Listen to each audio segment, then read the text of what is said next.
अस्सलाम वालेकुम। आज का हमारा टॉपिक है नमाज में आने वाले ख्यालात और सोचें जिनकी वजह से हमारा ध्यान इधर उधर हो जाता है और हम लोग नमाज में कंसंट्रेट नहीं कर पाते। इस सिलसिले में सबसे पहले मैं आप लोगों से एक वाक़या शेयर करना चाहूँगी। किसी बस्ती में एक आलिम दीन कुरान और हदीस की तालीम दिया करते थे और वो लोगों को मुख्तलिफ फ़िक़्ही और इल्मी मसाइल का हल बताया करते थे।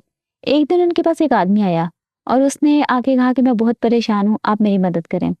तो उस बुजुर्ग के पूछने पर उस आदमी ने बताया कि मेरे पास कुछ दौलत थी, कुछ खजाना था, जिसको कि मैंने हिफाजत की गर्ज से अपने घर में एक जगह गड्ढा खोद कर उसमें दफन कर दिया था। अब मुझे उन पैसों की ज़रूरत पड़ी है, लेकिन मुझे ये याद नहीं आ रहा कि मैंने उनको कहाँ दफन किया था। बहुत सारी जगह खोद कर देख चुका हूँ, लेकिन वो मुझे पैसे नहीं मिल रहे। तो आप प्लीज़ मेरी मदद करें या मुझे कोई वजीफ़ा वगैरह बता दें। वो बुजुर्ग उस बंदे की बात सुनकर मुस्कुरा दिए और कहने लगे कि इस तरह के मसाइल का हल मेरे पास नहीं, मैं तो यहाँ अल्लाह ताला का दीन सिखाने बैठा हूँ। उस बंदे की परेशानी देखते हुए बुजुर्ग ने कहा, अच्छा तुम ऐसा करो कि घर जाके नमाज पढ़ना शुरू करना और सुबह तक नमाज पढ़ते रहना। उम्मीद है कि अल्लाह तुम्हारे इस मसले का हल कर देंगे। उस बंदे ने वापस घर आकर नमाज पढ़नी शुरू की। जैसे ही उसने नमाज शुरू की, उसकी थोड़ी देर में उसको याद आ गया कि उसने वो पैसे कहाँ दफन किए थे। उसने फौरन सलाम फेरा और जाकर उस जगह खोद कर देखा तो वाकई उसको उसका खजाना मिल गया। अगले दिन वो शख्स बुजुर्ग का शुक्रिया अदा करने गया। तो बुजुर्ग ने उससे पूछा कि तुम्हारा मसला हल हो गया? उसने कहा हाँ, जैसे ही मैंने नमाज शुरू की ना, थोड़ी देर में मुझे वो जगह याद आ गई।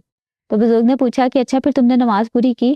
तो उसने कहा नहीं, मैंने फौरन सलाम फेरा और जाके उधर खोद के देखा और जैसे मुझे खजाना मिल गया तो मैं सो गया। तो बुजुर्ग ने कहा कि मुझे ये नहीं पता था कि तुम्हें वो बात याद आएगी कि नहीं, अलबत्ता मुझे इस बात का पक्का यकीन था कि शैतान तुम्हें सारी रात नमाज नहीं पढ़ने देगा। एक दफ़ा यही चीज़ एक सहाबी ने हुजूर सल्लल्लाहु अलैहि वसल्लम से पूछी कि जब मैं नमाज पढ़ने लगता हूँ तो मेरे ज़हन में इधर-उधर के ख्यालात आने लगते हैं और शैतान मेरे और मेरी नमाज के दरमियान हाइल हो जाता है। तो हुजूर सल्लल्लाहु अलैहि वसल्लम ने कहा कि इस शैतान का नाम खिंज़ब है और जब तू इसे महसूस करे नमाज पढ़ते हुए तो औज़ु बिल्लाह पढ़ लिया कर, यानी कि औज़ु बिल्लाहि मिनश शैतानिर रजीम, और अपनी बाईं तरफ यानी कि लेफ्ट साइड पे 3 दफ़ा थुतकार दो। वो सहाबी बताते हैं कि उसके बाद उन्होंने ऐसे ही किया और फिर अल्लाह ताला ने शैतान को उनसे दूर कर दिया और वो अपनी नमाज पूरी कंसंट्रेशन के साथ पढ़ने लगे। हम सब चाहते हैं कि हुज़ूर सल्लल्लाहु अलैहि वसल्लम के जो सहाब थे, उनका ईमान बहुत आला दर्जे का था। लेकिन इस वाक़ये से, इस हदीस से हमें ये पता चलता है कि उनको भी नमाज़ पढ़ते हुए ये मसले मसाइल पेश आते थे, यानी कि शैतान उनको भी डिस्टर्ब करता था।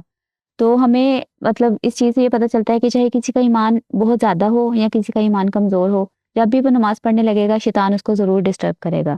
और उससे बचने का तरीका यही है कि हम अल्लाह ताला की पनाह में आएँ और अल्लाह ताला से ही पनाह माँगे, क्योंकि अल्लाह ताला ही हमें शैतान से महफूज़ रख सकता है। आखिर दवाना अनिल हम्दुलिल्लाहि रब्बिल आलमीन।